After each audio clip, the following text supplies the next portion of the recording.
Episode की starting में हम एंटरटेनमेंट कंपनी को देखते हैं, जहाँ पर वहाँ की डायरेक्टर कहती है सच में ये फोटो काफ़ी अच्छे आ रहे हैं, इससे हमारी सेल काफ़ी अच्छी हो जाएगी। और युया को मैगजीन को देख रही होती हैं और वो कहती हैं एक ना एक दिन युया हमारी कंपनी को ज़रूर ज्वाइन करेगा, जिससे कि हमारी सेल और भी ज़्यादा बढ़िया हो जाएगी।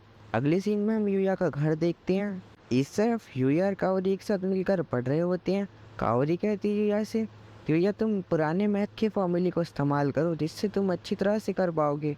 अगले सीन में हम देखते हैं कि काओरी युया से कहती है युया अब तो हमारे टेस्ट भी स्टार्ट होने वाले हैं और कुछ दिन की छुट्टी भी है, तो क्या हम दोनों एक साथ मिलकर पढ़ाई करें तुम्हारे घर पर, क्या तुम्हें मंजूर है युया?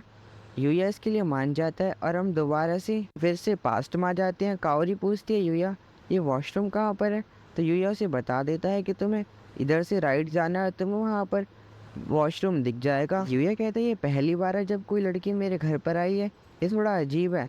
कावरी यहाँ पे एक जगह पर आ जाती है और वो कुछ अजीब सा नोटिस करती है और अगले ही पल वो दूसरी दुनिया का गेट खोल देती है। सही समय पे युया आ जाता है। वो कहता है कावरी तुम्हें यहाँ पर नहीं जाना, वो वॉशरूम नहीं है। कावरी कहती है मुझे माफ़ कर दो युया, शायद ये मुझे वॉशरूम लगा था इसलिए यहाँ पे आ गई। युया कहता है कोई बात नहीं, मैं तुम्हें वॉशरूम दिखाता हूँ। कावरी पूछती है आखिरकार युया ये है क्या? कावरी की बात सुन के युया उसे बता ही देता है कि ये दूसरी दुनिया का गेट है। कावरी कहती है क्या दूसरी दुनिया, और वो अपना हाथ डालने की कोशिश करती है पर उस गेट के पार नहीं हो पाता। युया कहता है शायद इसके अंदर हर कोई बस मेरी मर्जी से जा सकता है। और युया जब युया अपना हाथ डालता है तो आराम से गेट के पार पहुंच जाता है, पर कावरी का नहीं। युया कहता है क्या तुम इसके अंदर जाना चाहोगी कावरी?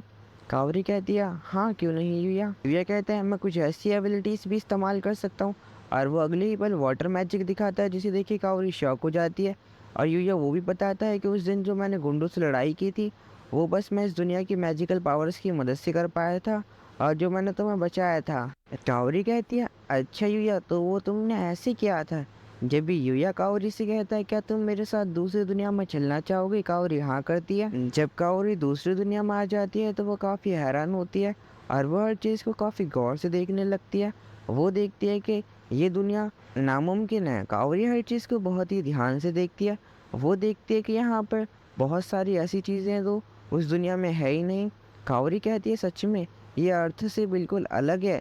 या फिर नाइट के बारे में बताता है, बोलता है कि नाइट एक ब्लैक फैनरीर है और कावरी अकात्सुकी मोजो ब्रीड का है। जिसे सुनकर कावरी कहती है क्या कहा मोजो ब्रीड? युया कहता है तुम इसे एक सुअर समझ सकती हो। जिसे सुनकर उसे काफ़ी गुस्सा आ जाता है और वो अपना पैर बहुत ही तेज़ ज़मीन पर मारने लगता है। और जब भी हम देखते हैं कि कावरी का स्टेटस सामने आ जाता है, जिसे देख के कावरी हैरान होती है। युया बताता है ये तुम्हारा स्टेटस है, इस दुनिया में हर चीज़ का एक स्टेटस है और तुम्हारा भी है। जिसे सुनने के बाद कावरी को कुछ ज़्यादा समझ तो नहीं आता, पर युया बताता है कि तुम्हारा स्टेटस सच में काफ़ी हाई है, मुझसे तो हाई है।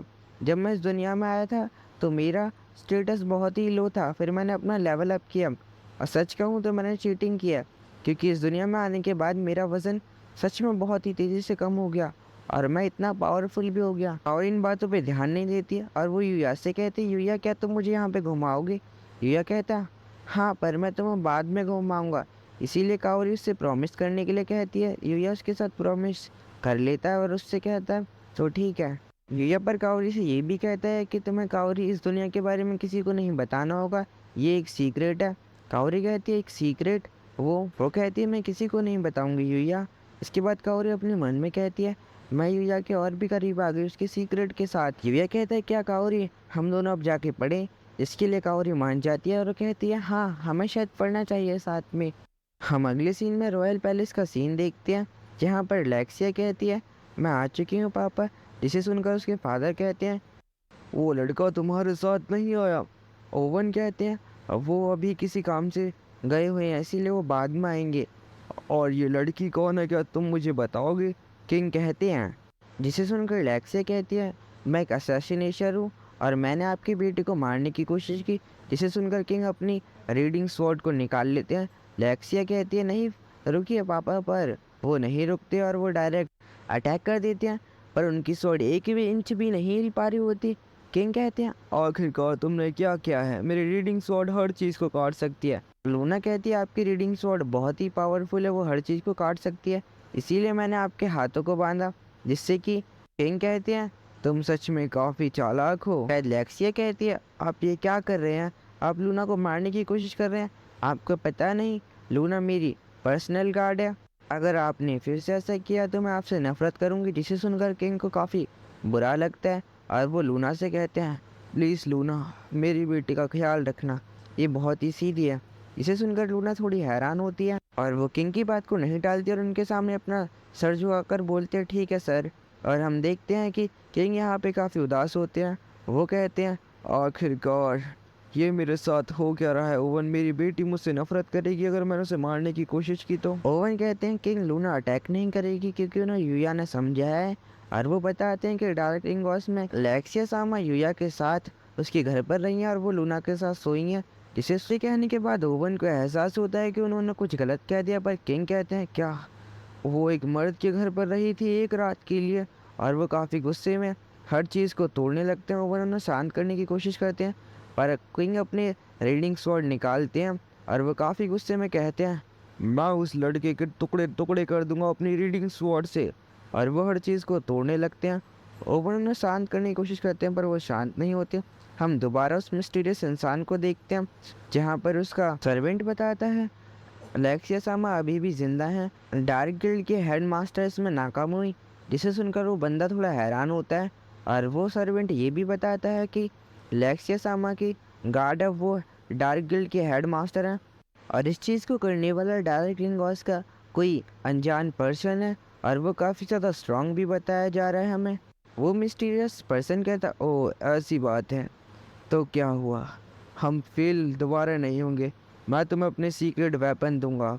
और वो एक मैजिकल सीलिंग बैरियर निकालता है और कहता है ये मैजिकल बैरियर किसी भी मैजिक को सील कर सकता है और किंग की रक्षा करने वाले वो मैजिशियंस के मैजिक इसके खिलाफ बेकार होंगे और तुम आराम से पिताजी और बहन को मार सकते हो। और हम इन सब का इल्ज़ाम उस डार्क रिंगॉस वाले पर्सन पर डाल देंगे। हम यहाँ पे यूया को देखते हैं जो कि एक सीप का शिकार करने के लिए अपने एरो से उस पर हिट करता है और हम देखते हैं कि वो एरो उस सीप के सर से पार निकल जाता है और इसी के साथ वो सीप वहीं पर मारी जाती है। यूया देखता है कि उसकी ड्रॉप एक स्लीपिंग बेड है। यूया कहता है आखिरकार ये किस तरह की ड्रॉप है, ये वैसे तो अच्छी है, पर जब ये कास्तुकी उसके ऊपर आराम से सो जाता है। यूया कहता है हे कास्तुकी उठो हमें जाना है। और हम अगले सीन में देखते हैं यूया एक सिटी में आ चुका होता है जो काफ़ी ज़्यादा अच्छी होती है। यूया कहते हैं यहाँ के लोग कितने अलग हैं, सच में ये जगह बहुत ही बढ़िया है। यूया हर चीज़ को बहुत ही ध्यान से देख रहा होता है। जब भी वो कुछ लोगों को देखता है उसे पता चलता है हे इसके तो डॉग जैसे कान है। सच में अगले सीन में हम देखते हैं कि यूया दुकान में कुछ बेचने के लिए आया होता है। शॉप ओनर यूया की दिए हुए पेपरों को बहुत ही ध्यान से पढ़ रहा होता है। वो कहता है आखिरकार तुम कैसी जगह पे पैदा हुए हो लड़के। यूया उसकी बात सुनते हुए कहता है मैं जापान में पैदा हुआ हूँ जो पूर्व की साइड एक छोटा सा आइलैंड है। और वो अपने आइटम बॉक्स को निकालता है। इसे देख के वो बंदा थोड़ा हैरान होता है और यूया उसमें से काफ़ी मसाले नीचे निकाल कर रखता है। जिसे देख के वो बंदा कहता है मैंने अपनी पूरी ज़िंदगी में ऐसे मसाले नहीं देखे आज तक और मैं तुम्हें इसके 100 गोल्ड कॉइन्स दूंगा। यूया कहता है आखिरकार ये होते कितने हैं, क्या आप मुझे बताओगे। वो बंदा कहता है क्या सच में तुम्हें नहीं पता इसके बारे में। यूया कहता है मैं इस जगह पर नया हूँ इसीलिए मुझे नहीं पता। वो बोलता है अच्छा ऐसी बात है। और जब भी वो 5 गोल्ड कॉइन निकालता है, इन 5 गोल्ड कॉइन में पूरे 1 साल तक मस्ती कर सकता है और आराम से रह सकता है। जिसे सुनकर यूया कहता है मेरे पास तो इस तरह काफ़ी पैसे हैं। वो शॉप ओनर हाँ कहता है। यूया कहता है क्या आप अगली बार भी मुझसे ऐसे ही सौदा करना चाहेंगे। वो कहता है मुझे अगली बार का इंतज़ार रहेगा। और हम देखते हैं यूया उसके अंदर नाइट और अकात्सुकी के साथ आराम से सो रहा होता है। यूया रॉयल पैलेस की पास वाली मार्केट में पहुंच चुका होता है और जब भी अकात्सुकी से आवाज़ देता है, यूया जब अकात्सुकी की दिशा में देखता है तो वो काफ़ी हैरान होता है क्योंकि उसे रॉयल पैलेस दिखाई देता है। यूया कहता है क्या वो इतनी बढ़िया जगह है, मैं ऐसे कपड़े पहन के जाऊँगा। इसे सुनकर नाइट और अकात्सुकी उसे दिलासा देने लगते हैं। यूया ओवन से कहता है ओवन क्या मैं किंग से मिलने वाला हूँ और ये जगह सच में कितनी बढ़िया है ओवन, यहाँ पे हर चीज़ बहुत ही ज़्यादा सुंदर है। ओवन कहता है इनकी रोज़ अच्छी तरह से देखभाल की जाती है।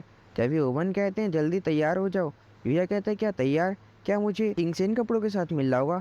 तभी ओवन कहते हैं नहीं, ये एक अनऑफिशियल मीटिंग है, इसलिए तुम्हें कुछ नहीं होगा। यूया जब किंग के सामने जाता है तो वह काफ़ी ज़्यादा हैरान होता है और वो सोचता है ये जगह थोड़ी अजीब और बढ़िया है। इस तरफ लेक्सिया यूया को हाई कर रही होती है।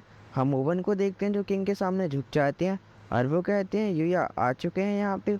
यूया भी ओवन की तरह किंग के सामने झुक जाते हैं, जिसे देखकर किंग कहते हैं ओह तो तुम ही हो वो लड़के जिसने लेक्सिया सामा की जान बचाई। यूया कहता है हाँ मैंने ही लेक्सिया सामा की जान बचाई थी। और किंग कहते हैं तुम्हें लेक्सिया ने प्रपोज किया था ना शादी के लिए। जिसे सुनकर चिल्लाते हैं, जिसे सुनकर यूया काफ़ी डर जाता है। ओवन उन्हें शांत कराने की कोशिश करते हैं और वो कहते हैं आप कैसे किंग हैं, आप बिल्कुल भी शांत नहीं रह सकते। किंग शांत होते हुए कहते हैं आखिरकार तुम यहाँ पे आए हो तो फिर तुम मेरी प्यारी बेटी के लिए कोई तोहफा क्यों नहीं लाए लड़के। किंग मुझे माफ़ कर दीजिए, मैं ये भूल ही गया कि मुझे कुछ लाना भी है। यूया जब भी कहता है क्या ये चलेगा और वो अपने आइटम बॉक्स में से एक स्लीपिंग बेड निकालता है, जिसे देखिए सभी लोग ब्लश करने लगते हैं और कहते हैं क्या कहा एक बेड। लेक्सिया कहते हैं ओह यूया मेरे लिए एक बेड लाया है, सच में वो कितना अच्छा है। किंग गुस्से में कहते हैं क्या तुम मेरी बेटी के साथ ऐसा करोगे, तुम मेरे सामने ऐसी हिम्मत कर रहे हो। जिसे सुनकर किंग काफ़ी गुस्से में होते हैं, पर ओवन उन्हें शांत कराते हैं और वह कहते हैं यूया को हमारे देश के कल्चर के बारे में नहीं पता। और वो यूया को बताते हैं अगर हम इस देश में किसी को बेड देते हैं तो उसका मतलब ये है कि हम उसके साथ एक्शन आगे बताती है, हम उसके साथ शादी करना चाहते हैं और उसके साथ सोना चाहते हैं। सुनने के बाद यूया लगातार किंग से माफ़ी मांगने लगता है, पर किंग अपनी रीडिंग स्वॉर्ड को बाहर निकाल लेते हैं और वो कहते हैं माँ तुम्हें किसी भी कीमत पर जिंदा नहीं छोड़ूंगा। ये कहता है प्लीज़ किंग मुझे माफ़ कर दीजिए, मुझे इसके बारे में कुछ नहीं पता था। पर अचानक से ही बहुत सारा अंधेरा वहाँ पे आ जाता है और जिसे देख कर लेक्सिया लूना को प्रोटेक्ट करने के लिए आगे आ जाती है। किंग कहते हैं आखिरकार तुम लोग कौन हो, तुम जानते नहीं मैं यहाँ का किंग हूँ। और वो अपने मैजिशियंस को अटैक करने का ऑर्डर दे देते हैं और उनके मैजिशियन ये सुनकर तुरंत ही उन पर एरोस से अटैक कर देते हैं। पर वो बंदा मैजिक सीलिंग बैरियर का इस्तेमाल करता है और जिससे कि वहाँ पर मैजिक पूरी तरह से बेकार हो जाता है और एक बैरियर बन जाता है। किंग कहते हैं मैजिक सीलिंग बैरियर, सच में तुम लोग चालाक हो। और अगले ही पल वो बंदा कहता है अब तुम दोनों मरने वाले हो लेक्सिया और किंग। यूया कहता है नाइट अब हमारी बारी। यूया जब भी एक बंदे के पास काफ़ी तेज़ी से जाता है और उसे एक ज़ोरदार पंच मारता है जिससे कि वो एक दीवार पर जा टकराता है। यहाँ पर यूया उन सभी को बहुत ही बेरहमी से पीटता है और नाइट भी उन्हें बहुत ही बुरी तरह से मारता है, जिसे देखकर लेक्सिया कहती है यूया तुम सच में कमाल के हो। उन्हीं अटैकर्स का लीडर गुस्से में आ जाता है और कहता है आखिरकार तुम कौन हो, और वो अपनी तलवार के साथ यूया पर अटैक कर देता है। पर यूया उसकी तलवार से बच जाता है और उसे एक ज़ोरदार पंच मारता है और जिसे देख के लेक्सिया उसके पास आ जाती है और कहती है यूया तुम सच में काफ़ी कमाल के हो। लेक्सिया यूया को गले लगाती है, जिसे देख के यूया कहता है क्या लेक्सिया तुम हटोगी। लूना कहती है यूया तुम पहले से काफ़ी स्ट्रांग हो चुके हो। और वो लेक्सिया को यूया से अलग करने की कोशिश करती है पर वो ऐसा नहीं कर पा रही होती है। और किंग कहते हैं सच में ये सिचुएशन थोड़ी अलग है। और किंग अपने रीडिंग स्वॉर्ड को नीचे कर लेते हैं। यूया उन्हें देख के काफ़ी डर रहा होता है और वो कहता है कहीं मेरे साथ कुछ बुरा ना हो जाए। हम ओवन को देखते हैं जो इन अटैकर्स की पॉकेटों को छान रहे होते हैं और उन्हें कुछ मिलता है और वो किंग को दिखाते हैं और कहते हैं ये देखिए किंग। किंग कहते हैं क्या ये तो मेरे बेटे का है। लेक्सिया कहते हैं क्या बड़े भाई। ओवन सीधे यूया के पास जाते हैं और कहते हैं यूया हमें आपकी मदद चाहिए, ये देश खतरे में है और रॉयल फैमिली भी प्लीज